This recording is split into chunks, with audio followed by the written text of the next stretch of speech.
future.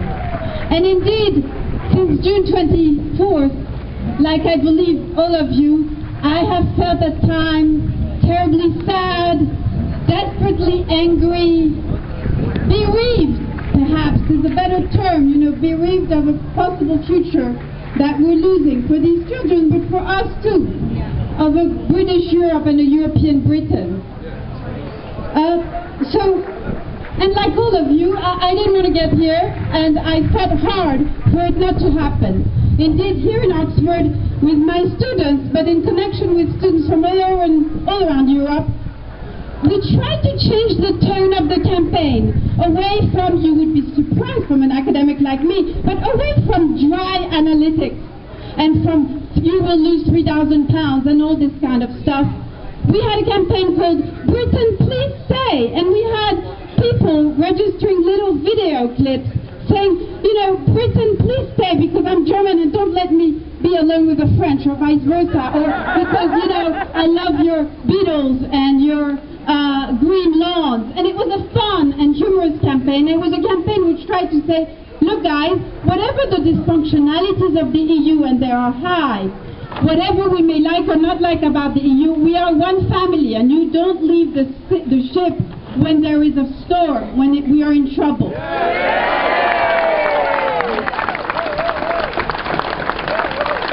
But hey guys, the message didn't come across, or at least not with enough people. We lost, we are where we are. And the question we're asking here today together is, what do we do with all this pump-up energy and creativity, with this hope and this despair together as we move forward? And let me say that, of course, let 100 flowers of democracy bloom. We all have our past, we all have our destinies and our ways of thinking. But for me, I do not believe that the best way to go is to fight for a second referendum now. Sure, Brexit is not and should not be a blank check. It's an unidentified political object, and Joanna was speaking to this a moment ago. We all know this. But on the other hand, yes, it was a democratic vote, however flawed, however full of lies. That's what democracy is all about. It's really not perfect, guys. Remember Brecht, he said to the elite, his injunction that, hey guys, when you don't like what the people vote, just re-elect the people. He said that, and I've always criticized the tendency of the EU to say, no, you guys Irish, that was not the right vote. No, you French, that was not the right vote. And now, we don't want to fall in that trap and say, hey Brits, this was not the right vote. But maybe, perhaps, at one point, one day, we will be right for a second referendum. But in the meanwhile, I think this is not what our fight and our struggle should be about. Instead, I think we need to together create the conditions for transformed politics in Britain and in Europe, because this is about bettering democratic politics, right?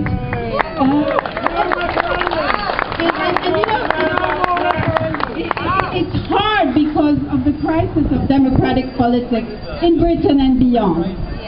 So all I want to do is share two premises with you. I don't have the answer. How do you change these conditions? It's a long-term marathon. It's march after march, bits of action after bits of action. But first on the substance. Yes, of course we need to defend and continue to defend everything that is right about the EU and continues to be. Joanna said that, we will all continue to do so. But hey guys, we're not conservatives, we're not static quo types. We need to change that Europe, however close we are to it. We need to change the way in which British politics and European politics have interacted, often to create unfair, unjust, unequal distribution of pain and benefit. We need to critique the EU from a progressive, radical standpoint, as a loving friend but a critical friend.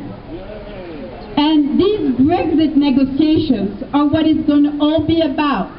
We need to hold them up to our standards of justice inside Britain and across Europe. You know I'm half Greek, that's why I'm called Kalypso, and half French, but thankfully I also have a British husband and British kids, so I'm a bit of everything. And I believe that justice is something we all need to think about across our country, and this leads me to my second premise, which is about process. We need to all in our own way practice what we preach, an inclusive and a very radical form of democracy. And indeed, this starts at home. For me, this starts in this very broad street. Here you have the Sheldonian, where a few weeks ago our Vice Chancellor called on a meeting where we discussed what Oxford University should be about after Brexit. And it was wonderful to hear call after call from our British colleagues to us, the non-Brits, about how this university needs to continue to uphold a message of tolerance and diversity and inclusiveness, in addition to all the concrete stuff we need to do about research funding and visas and all the rest of it. So we start at home, and we remember that others start at home too. Today, we have this great funny party, the Two-Tailed Dog in Budapest, which is fighting for democracy over there in a funny, satirical way. Let's think of them. Let's think of our Turkish friends, my academic friends who are being persecuted in Istanbul. But of course, democracy in Europe is also transnational democracy. In my work, sorry, I apologize, I call it democracy, the democracy of the peoples.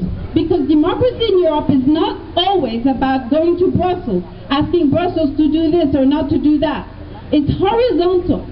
It's about connecting among us, among people.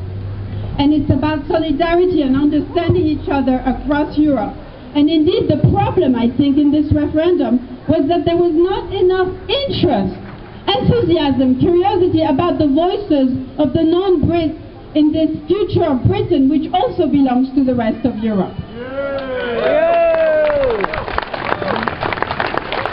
And in this new type of radical democracy, let's not forget that one of our biggest wonderful tools lies with the internet, the new world of the media.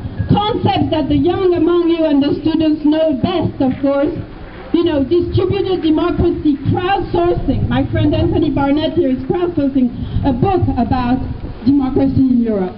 And indeed, our friends at the other end of the street, at the Internet Institute, think very, very hard about how we can use the internet to better our democracy. But there is a big problem, and I want to finish about this. We've all heard the term echo chamber. Didn't you feel during the campaign that we were speaking to the converted, to our friends, that it was so hard to reach across the line? I felt that really intensely, with all our wonderful, loving, fun videos. Who did they reach? Mostly our friends. In fact, I have dreamt of creating an app which is about reaching out, looking for people who disagree with you in your neighborhood. If anyone has ideas on how to do this and is more savvy than me, please connect with me. But in the meanwhile, and to conclude, I just want to say that we are here together, I hope, I believe, today, not for a one-day explosion of frustration, but really as part of a long, difficult process of transforming democracy in Britain and in Europe, and in the process, I hope, transforming our little corner of the world for the better. Thank you very much.